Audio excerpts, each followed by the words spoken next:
you want to send an email, and you have a product or products to sell, so it's most likely that your natural instinct with sending this email and the way you're creating it is that you really want to design an email that gets the prospect to read the email so they hear your message that you want to tell them.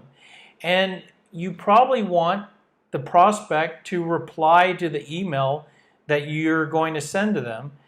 And ultimately, you want the prospect to buy your product. I think it's just safe to assume that if you're really not looking at the big picture and you're putting together your email, these are the things you really want to accomplish. And that's just your natural instinct, being a human and also being a salesperson that has a quota to hit and commissions you want to make.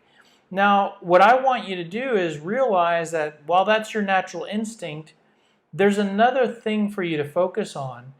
And that thing is that if prospects delete emails very quickly, instead of thinking about how can I get the prospect to read my message and to reply to my email, maybe you could just focus on what can I do to prevent the prospect from instantly deleting my email. And it might not even be that you're trying to get them to read your email for an extended period of time, but if you can just decrease how quickly they delete your email, well, that is a huge improvement. It's of course not a direct connection to your goal of selling your product, but it is a big improvement. And the reality is that if we go back to the goal of getting the prospect to read the email or to reply or even to buy the product, the formula and design and decisions that have to be made to be successful with that is very complicated, and it's very difficult.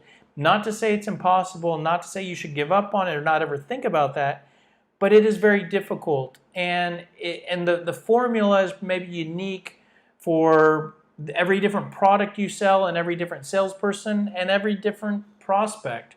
So it's just a very complex side. You know, the reality is on the other side, it's pretty straightforward and easy to figure out small things you can do to decrease your prospect from instantly deleting your email.